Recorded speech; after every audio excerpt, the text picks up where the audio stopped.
दिन दिन दिवाली गाय मशी ओवाली ऐसा गीत गाते थे बचपन में हम दिवाली में।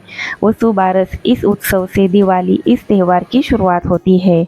धनत्रयोदशी के एक दिन पहले वसु बारस मनाते हैं। गाय और गाय का बछड़ा के प्रति कृतज्ञता व्यक्त की जाती है। माता लक्ष्मी की कृपा घर में बनी रहे इसलिए इस दिन गाय की पूजा विधि की जाती है। इस साल गुरुवार 9 नवंबर 2023 इस दिन वसु बारस सेलिब्रेट करनी है। तो आप सबको मेरा नमस्कार। मैं अमृता आज के हमारे वीडियो में सबका स्वागत करती हूँ। अमृता वारे व्लॉग में मैं आज दिखाने वाली हूँ किस तरह से वसु बारस की पूजा विधि करनी है। जहाँ पे हमें पूजा करनी है वो जगह सबसे पहले मैंने साफ कर ली है। उसके बाद में हम पूजा की तैयारी करेंगे, इसलिए मैंने सबसे पहले एक लकड़ी का पाट लिया है और लकड़ी के पाट के ऊपर लाल कलर का वस्त्र बिछा दिया है जो हम हर पूजा विधि में यूज़ करते हैं। बाद में मैंने एक थाली में हल्दी, कुमकुम, अक्षदा, फ्लावर्स, अगरबत्ती और माचिस ये सब तैयारी करके रखी है। और फिर इस वस्त्र के ऊपर हमें सबसे पहले दीप की स्थापना करनी है। दीप का दिवाली में विशेष महत्व होता है। दिए से ही इस त्यौहार की शोभा बढ़ती है, इसीलिए इस पूजा में सबसे पहले दिए की स्थापना करनी है। इसलिए सबसे पहले मैंने अक्षदा डाल दी है। अक्षदा के ऊपर हल्दी कुमकुम डाल दिया है। हल्दी कुमकुम के ऊपर बाद में दिया की स्थापना करनी है और फिर दिए की पूजा भी करनी है। हल्दी कुमकुम लगा के मैंने दिया की पूजा कर ली है। उसके बाद में फ्लावर्स चढ़ा के दिए की पूजा ख़त्म करनी है। फ्लावर से इस त्यौहार में बहुत ही शोभा बढ़ जाती है। उसके बाद में नागवेली के 2 पान लेने हैं हमें। गणेश जी और बालकृष्ण जी की स्थापना इस पान के ऊपर करनी है, इसीलिए यहाँ पे 2 पान मैंने लिए हैं। 2 पान की इस तरह से स्थापना करनी है और फिर उसके ऊपर गणेश जी और बालकृष्ण भगवान की पूजा करनी है। इसके लिए हमें सबसे पहले लेने हैं गणेश जी। गणेश जी की ये मूर्ति मेरी मंदिर की है। मंदिर में हर रोज़ मैं इस मूर्ति की पूजा करती हूँ, वही मूर्ति मैंने ली है। आपके पास जो है वो आप ले सकते हो, चांदी की हो या पीतल की हो। मेरे पास पीतल की ये मूर्ति है।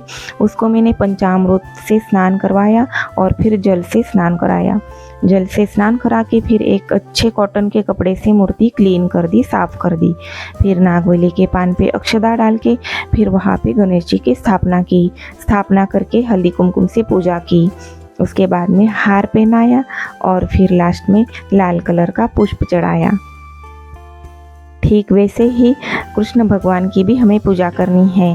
कृष्ण भगवान को भी पंचामृत से नहला दिया है, उसके बाद में जल से नहलाया है और फिर इसी तरह से एक साफ सुथरे और अच्छे कॉटन के कपड़े से कृष्ण भगवान की मूर्ति को भी मैंने साफ कर दिया है। और बस उसी तरह जिस तरह गणेश जी की स्थापना की वैसे ही इन्हीं की भी स्थापना करनी है। अक्षदा डाल के अक्षदा के ऊपर बाल कृष्ण भगवान की मैंने स्थापना कर ली है।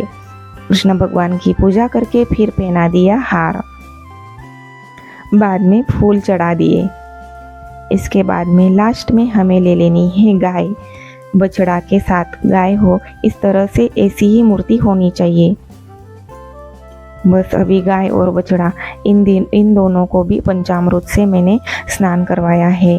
पंचामृत और फिर बाद में जल से इनका स्नान कराया और फिर इन्हीं को भी मैंने एक कपड़े से अच्छे से क्लीन कर दिया। फिर क्लीन करके गाय और बछड़ा इनकी भी यहाँ पे मैंने स्थापना कर दी। इस तरह से बाद में इनकी स्थापना करनी है और फिर गाय की भी पूजा करनी है। हल्दी कुमकुम, चंदन या फिर आपके पास जो भी है इससे आप पूजा कर सकते हैं। मैंने गाय और बछड़ा की पूजा कर ली और बाद में पुष्प अर्पण किए।